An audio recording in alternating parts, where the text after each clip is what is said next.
All right, today we're gonna go over some subject to financing and how that works. So we'll do like an informal Q&A, and then I'll go through some deals, and then I'll show you guys how us at Carolina Quality Buyers are attacking these deals through our network. So this is the address to the property that I bought 2 months ago, so in April, and it's been a great one. So it's a really cool story. So this client was not able to sell their home on market. It was basically zero equity. So the family that owned it, they're trying to sell it for $525,000, and their loan was for $504,000. So the math on that is if you had to, the thing is that that's not, you're not gonna make money on that. Yeah, it's you might make, you look and like, oh yeah, I could make $19,000. Well, there's a thing called realtor's commissions. So that ate up every bit of that. So 525,000 times the realtor's commission is 28,875 for realtor commission. I don't know if that's how you spell it, hopefully. So that wiped out all of their money. So then you have closing costs, you have other stuff. They were gonna have to write a check in order to sell the home. So it wasn't selling. They weren't able to sell it. They had it listed a little bit higher. It had been on market for like 90 days. It was a tough deal for them. So the realtor actually reached out to me and said, hey, is there anything we can do with this? I said, absolutely. So what I did was I said, hey, instead of doing, this was at 5.5. This is a 5.5% realtor commission. But what we were able to do is just erase the, oh, we got one more person coming on in. What's up, Troop? I was able to forego the buy side agent commission. So what I did is instead of doing 5.5%, I didn't need representation. I just went to the agent and said, you don't need to pay me. I don't have an agent. So that went from 525,000 times 0.03 to only $15,000. So now the seller is looking like they're gonna make money. So this was a win for them. I was saying, hey, let me take over your loan. Let me take over the payments on your loan. Instead of you selling this for cash, you'll actually make money. The real estate agent will make money, and I win because I get a property for very, very little money down. So the offer that I put out there was for the asking price. So I offered $525 with $25K down, and that's all I did is $525K down, and I did like 2 week, 3 week close on that one. So came in, put that money down, paid for my side of closing costs, bought their house at their asking price, and I took over the payments on their loan. So their loan, this is the crazy part, is that right now it is, so today's date is 7/7/2023. So who can tell me what the interest rates are right about now? 8%. 7, 8, yeah. So we'll say, I just talked to my loan officer yesterday. He said we're officially in the 7s. Any look at a 6 is gone. So we're in the 7 to 8% interest rate. So an interest, if I were to buy this with a loan, I would have to put, a normal loan would be 20% down, right? So how much is that? So 525 times 2%. So I'd have to put $105,000 down. That's a lot. And then I would still have a $400,000 loan. So real quick, I'll type in a mortgage calculator. So if we do a $400,000 loan, interest rate 7, let's do 7.2. That puts us with a 33, so roughly $3,300 a month on that payment. So that's pretty crappy, right? Like that's no deal is going to cash flow with that big of a mortgage payment. That doesn't include any repairs, any contingencies, doesn't include your property management if you're buying this as a rental property. So what this loan was, so their existing loan, was at 2.87%. And their payment was, Whitney, do you remember what our payment is every month for Cooper's Hawk? What is it? Okay, so we're at 23 with taxes and insurance, I believe. So now we have a $504,000 loan at $2,300 a month compared to a $400,000 loan at $3,300 a month with $105,000 down. So you see, this is what I would have to get in order to make it work with conventional financing, and this is what I'm buying. And this is way more advantageous than this, as you can see. So now this will cash flow. Yes. Okay. So a little bit more. That's okay. $25.77 a month. So those are the real numbers. So the market rent. Does anybody guess what a did I put that up there? So if you guys didn't know, it's a 5-bed, 3-bath. It's huge. What a 5-bed, 3-bath would rent for in Somerville? Yeah, so like $3,000 to $4,000. In that neighborhood, it was a little out there, so we rented it for $3,300 a month, which is a lot more than $2,500. So then what I did is I paid my property manager, because when you're trying to scale real estate, managing properties is one of the things that's going to slow you down, and I hate doing that. I managed my own rental properties for 3 years, and it was one of the most stressful things I've ever done. Just getting that call at 10 o'clock, the hot water heater's out. It's like, nope, I'll pass that on to somebody else. So we take 10% for property management. So I think that's $330 a month for property management. So property management. So now we're making what, like $29.70 minus that. So that's our cash flow. So math on that, because I can't do it in front of people. $29.70 minus $2,577. So our cash flow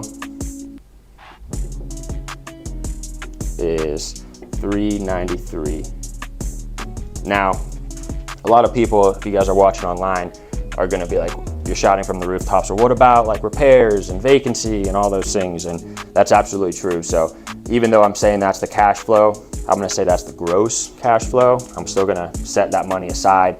I'm not going to take that money and spend it. I'm just going to let it sit in that bank account and grow. Then if anything happens, I'll be able to pull from there.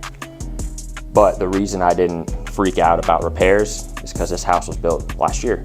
So this is a brand new home. It was built in, I think it was 2021. So it's maybe a year old, 2 years old. So where can you buy a brand new home with a 2% interest rate for only $25,000 down? Like, it's pretty hard to find unless you're using some form of subject to. So. Is this the assumable loan? Is that like? No, so I did not assume this loan. I did not go get approved for it or anything. This is the existing loan from the seller. So the seller, I'm keeping their loan in place. So instead, the loan is still in their name. So this was a VA loan. So if you guys know, VA loans are assumable, but I would have to go through the entire loan process and be like, hey, here I am, here's my bank information, here's my W-2s for the last 2 years, here's my tax returns. I would go through the entire loan process to assume it officially, but I don't want $500,000 and $4,000 on my DTI, and I don't want to go get approved. So I don't. I just make payments on their loan. When talking to the seller, you say you're going to take over their payments, not assume the loan. Just trying to clarify. Right. So when talking to your seller, you say, hey, listen, it's looking like you have zero equity in your property. What I can do is I can take over your payments. So every single month, you don't got to worry about that. That money's gonna, you don't have to worry about tenants if you wanted to rent this out, because it seems like you can't sell your property. Like, they clearly had a situation where they had a pain point. they needed to move to Tennessee, and they were just like, they're freaking out. So I was like, here's the solution. I was able to walk in there, take over their payments, and they're elated. They're extremely happy. The deed, I'm the owner. So Carolina Quality Buyers is the owner of this property. So if you look it up in the county, I own it, debt's in their name, so I didn't have to go out and get new bank financing. So in a typical real estate transaction, on this side, if I were to do a transaction like this, not only do I have $105,000 down, I also have, loan points and extra closing costs. So on a typical loan, you're getting anywhere from like 1 to 3 points. On $400,000, that's like $10,000, $12,000. That's just gone. That just goes straight to the loan officers, the brokers. Everybody makes money in that transaction except for the seller and I. So we cut them out. No need to go get new financing.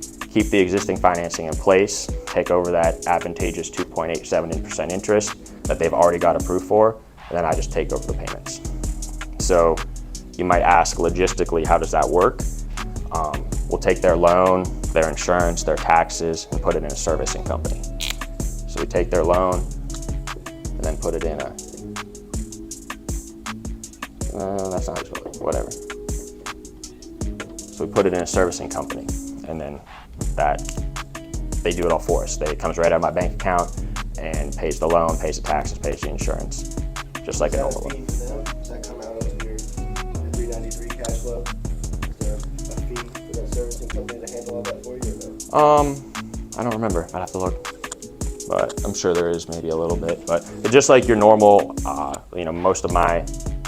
of my loans are getting serviced, so I never have to go and physically pay them every single month. Overdraft fee, maybe an auto pay is like $15. Yeah, maybe something like that. Yeah. I know this is a little in depth, but do you have attorneys that work up these contracts and then it goes to the servicing company, or does the servicing company provide you That's a good question. the legal contract? Yeah. So how are you protected? So your question is, how do I have attorneys that help me with this, and how do I make sure I'm protected, and just the logistics behind it? So what we do is we use a, what do they call them? It's called Constant Close. So that's who specifically I use.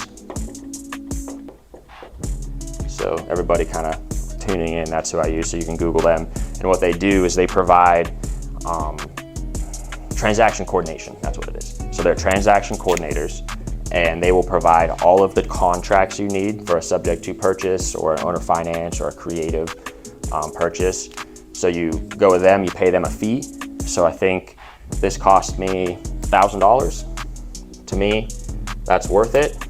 So I pay them a one-time fee of $1,000, and they do the entire transaction coordination the whole step of the way. So you get assigned some assistants, and you'll basically say, hey, here's my deal, here's my terms over here, here's the interest rate, here's the mortgage statement. They take all that information, they get the seller's information, my information, they put it into a contract for you, and then they send it to them, they send it to me, make sure it gets signed, and then they take that contract, send it to the attorney, and then the attorney does it all from there. And then they also assist the whole step of the way. So with these transactions, you'll need limited power of attorneys in order to act on the seller's behalf. So anytime I'd have to deal with taxes or insurance or their loan, I might have to talk to their existing loan officer or something in order to deal with anything that might come up throughout this process. And so you get a limited power of attorney to where you can say, hey, I'm the property manager for this loan, or whatever it is, however they dictated on the POA, and I need to change the address on the loan to mail it here or whatever it is, or I need to make sure I get this payment recorded. So, I know this sounds weird, but so now you're paying, even though it's in the original owner's name. I mean, it's transferred over to you and you're renting out, so it's now 6%, right? Even though the loan is in the original owner's name. What do you mean? So the original owners own the loan, right? I mean, they still have that loan in there. Yep. Okay, so for property taxes, would it be a 6 or 4%? Because now it's being rented out. That is a good question. Yeah. So in South Carolina, we get a 4.5% tax advantage if we live in our primary residence. So this is no longer their primary residence, so the taxes do change. So that is something that's affected, and that's why we have a limited power attorney to be able to help with all those things and make sure we can get it sorted out. When you say you pay constant close 1,000, is that just for this per property?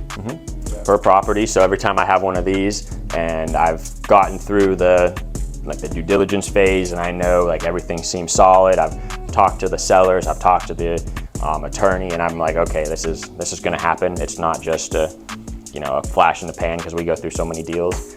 I'll pay the fee and then I'll move forward officially and go with it.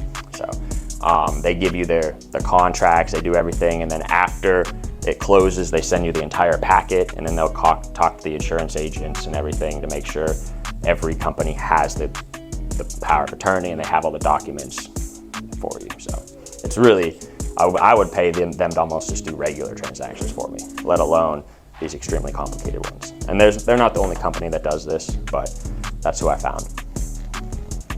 Cool. What if the seller's like, I don't know if I trust you to make these payments on my loan? What if you default? I'm subject to. They're Yeah. liable.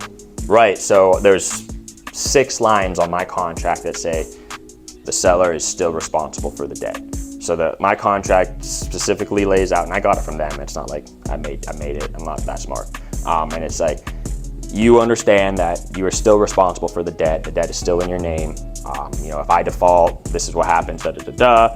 So what would happen if I did stop making payments?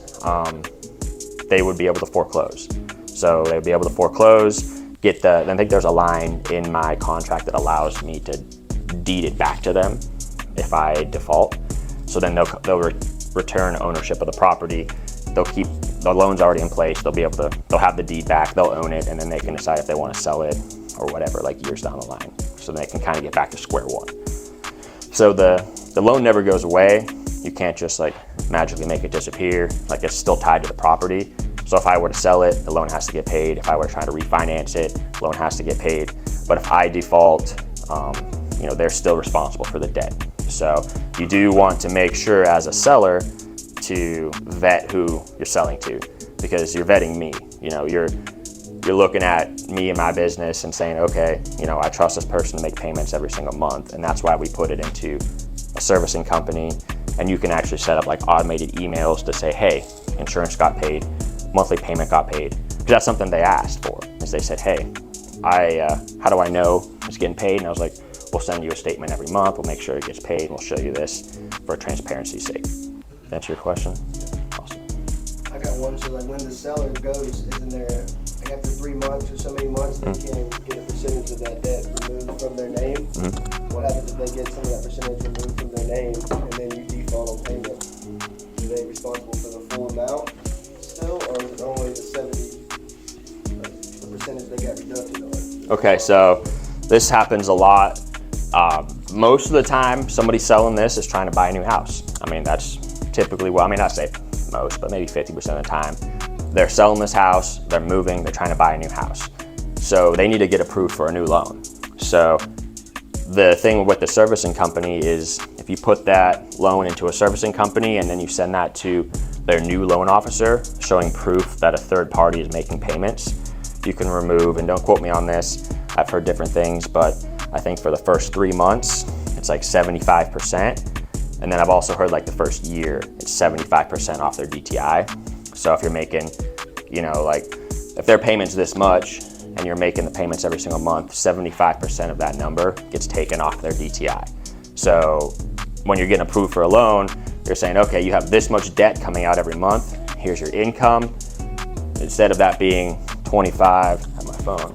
Let's see what that number actually turns out to be. 2577 times 0.25. So instead of being that much, it's only 644.25 cents. That's how much is on their DTI. So that's a lot less. So that's like a car payment. So that's a lot easier to eat up. And after a year is what I've kind of heard that's set in stone, is after a year that it's in a servicing company, it is 100%. So then it's gone. So it's still on their debt, but they're gonna see that it's been paid for the last year. Okay, we can basically erase that off their DTI in order to qualify for a new loan. Another hiccup that sometimes happens with these is when you're working with VA loans and FHA loans. So different types of government-backed loans. You can only get a certain number of those, and there's requirements on like if you were to move, like are you defrauding the government is kind of what it's like. Because I'm a veteran, so I'm allowed to go get a VA loan. So if I were to go buy my primary, and they're for primary residence only, they're not really for investment properties, so you have to live in them. So if I were to go and say, okay, I bought this house under my personal name for a VA loan, let me go buy a house next door as an investment property with a VA loan, you're not allowed to do that, and there's different rules with it. So you got to be careful with, are they actually moving out of town for a family, a job, sickness, or whatever it is, or do they just want to move for funsies? So I had this come up is somebody had an FHA loan at like 3% down, which is an awesome loan, but they wanted to move in the same neighborhood to be closer to their family. And we tried with a couple different loan officers, and they said, well, there's not really a good enough reason to get another loan. It's kind of cheating the system. So there is ways that you can get hung up on those, and that's one of them, with finding them a new home, because that's what we're trying to do, is if they really want to move, if we can't buy it with cash, then in this method, we have to be able to get them new financing. So you have to be able to meet those requirements on the back end. That makes sense? Cool. Any other questions? How does that affect your DTI? It's not on my DTI, so it doesn't affect it. It's in income and expenses will come in and out of the bank account associated with the business. So you'll see like the money goes out for the mortgage, but it's all in my company, so it's not on my personal debt. Because I do all of my loans and all of my business goes through my company. I don't have any investments in a personal name, just for protection's sake. So this is held under my LLC as like the first layer of protection. Cool. All right, so this is the deal breakdown. Now, how do we find these things? Where are these deals hiding out? Does anybody have any guesses where you can find these? Okay, so Military community. on market, military communities. Okay. New builds. Okay, I'll touch on that.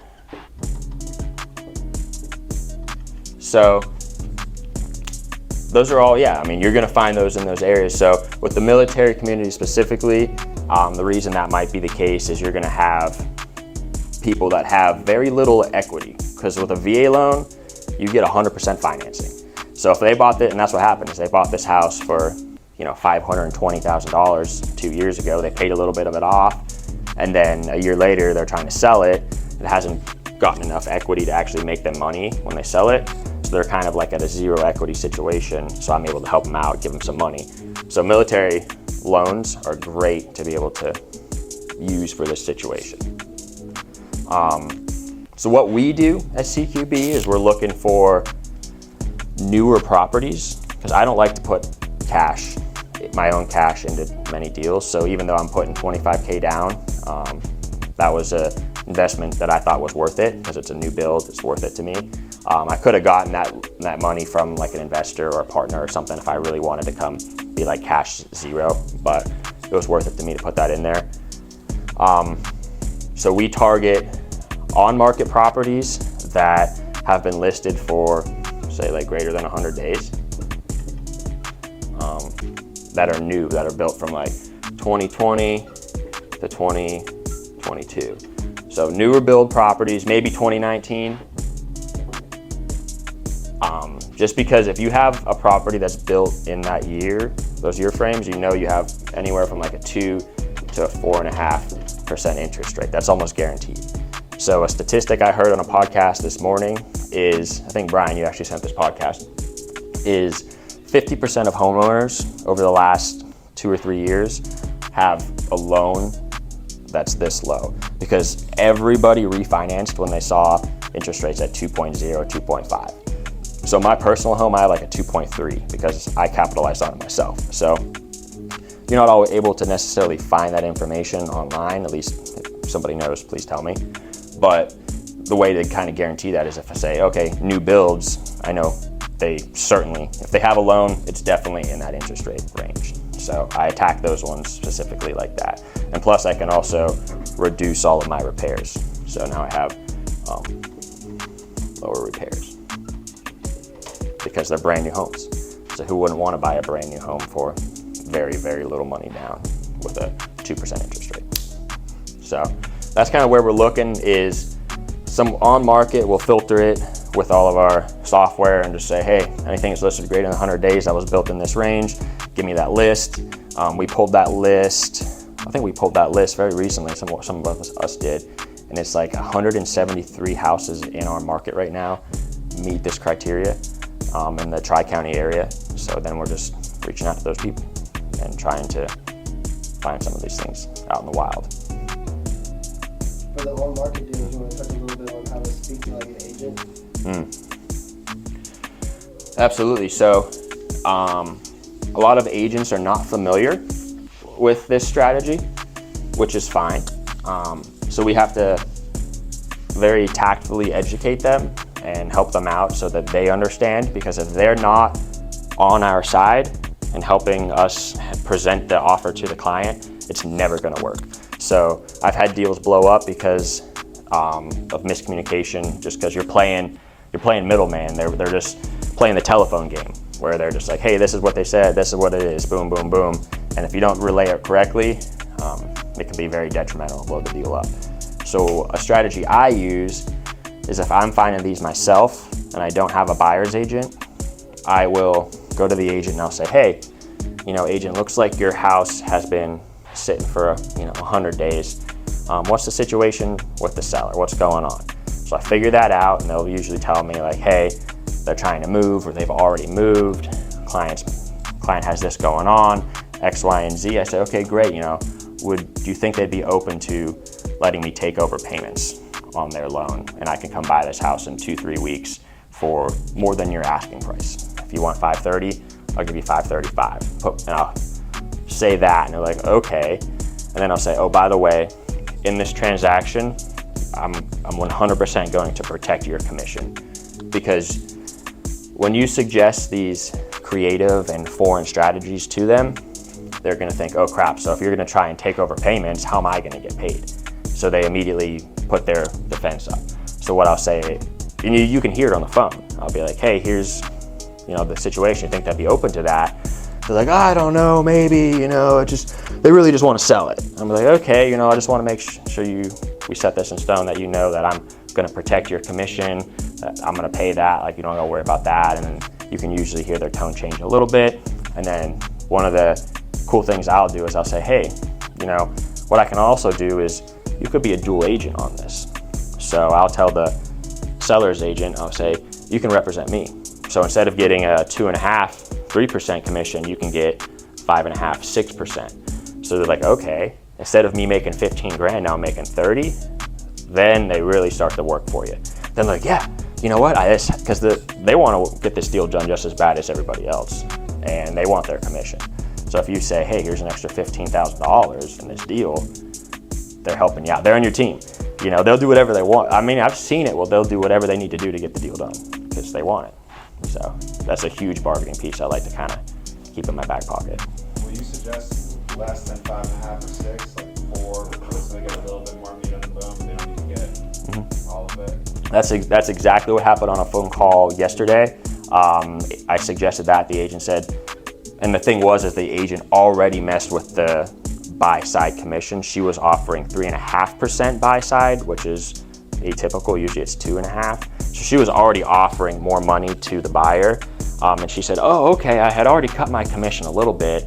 I don't need to take the full one. I'll take care of my client, but I'll bump it up to maybe 4, like you said. So yes, I've seen that, but it's certainly a thing that's happened. So the way I talk to realtors is just, from a lens of, hey, let's work together on this. Let's get this deal done together. I genuinely want the best outcome for you and your client. We're going to protect both of you guys, and then go from there. The problem arises is when they have to explain the offer, right? Because I can sit here and do an entire presentation like this. I mean, I'd be lucky to get 30 minutes of a realtor's time, but what I would, I can explain the offer enough to where they can kind of wrap their head around it, and then I'll say, hey, how about we hop on a Zoom call and with your seller, they can meet me face to face. They'll see me, see my face, see who I am. I can tell them who I am, what my company does, and then I can explain their questions, because they're going to have questions that you might not know how to answer, and then I can just really get to the bottom of exactly what's going on. And that works pretty good too. But you don't want to, a lot of realtors will be hesitant to just give the reins to you, because then they're not really helping their client, they're not protecting, they're not acting in a fiduciary manner. So they still want to be a part of the call, and they still want to be involved. And I always say, hey, you can hang up at any time. If you guys think I'm not the right fit or whatever, you can just hit end, and then boom, you have control of the call. So, and none of this is I've learned a lot of this from the sub 2 community, so I don't have any original thoughts here. This is just my strategy and what I've been able to implement. So there's really great educational platforms out there for those of you guys watching online, and I'll share those in any videos that I post. I'll show you where I got it from. Cool. Any questions? Yeah. It's really complex though. I mean, if you were to come to me and I have a listing, it would almost seem overwhelming unless kind of like dumb it down. Yeah. How would you want to pitch it to you as an agent? Yeah. Well, basically how he just kind of dumbed it down. You know what I mean? But to have to go back and explain that to your client would be it'd be a lot of pressure, because like you said, you don't have all the answers for the questions that they're going to have. So maybe. Yeah, exactly. No, your point is completely valid. Is I just explained this all, but the way that you've actually learned any type of information is to be able to teach something.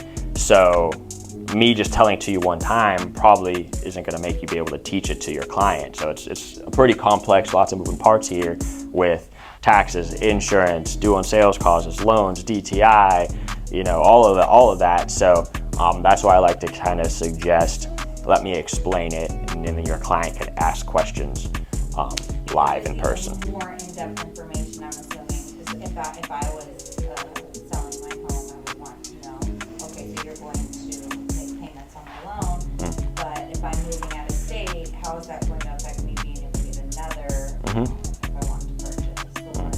So it would affect a lot of your DTI, Yep. auto payment, home loans. So I mean, and people that own homes around that price, they're pretty well educated when it comes to those future questions. I would assume, Yeah. compared to a lower price home. Absolutely. But they're also a little bit more desperate because they haven't been able to sell it. Yeah. So it's probably more willing to work with some creative. Yeah, so this strategy, I wasn't able to get this strategy to work 2 years ago when it was highest and best cash. People would buy their home for $525, live in it for a month, immediately list it on market, sell it for $565, and it was just insane. So, that's not the case nowadays. You're seeing a lot of these homes just sit because interest rates are so high, people aren't buying. So even though we have low inventory, not as many people are buying and they're hesitant. So, to your point, coming in with somebody that's been listed for months and months and months and they have to move, you're able to kind of open their mind to a lot more stuff. So I actually had a realtor bring me a potential subject to deal. She sent it to me and said, hey, here might be one, and it only been listed for 4 days. And she said, here's what the agent said. And the agent was like, yeah, I'm familiar. Here's all the demands that they had. And they came up with some crazy demands. I was like, okay, well, seems like they're not really ready yet for something like that. They've only been listed for 4 days. Let's give it, 2 months, and then we'll reapproach and see where they're at. Because sometimes the best thing for somebody is just to sell. So sell it with cash. Sometimes that's the best thing to do, but not for everybody. Certainly not for everybody. Cool. All right, well, let's see, that's been about 45 minutes. You guys have any final questions? We can wrap this one up. Awesome. Well, I appreciate everybody coming in, and then thanks for everybody online tuning in. I think we're live too, so appreciate that. Shoot me guys your questions, and then we'll get you anything answered beyond that. So appreciate it.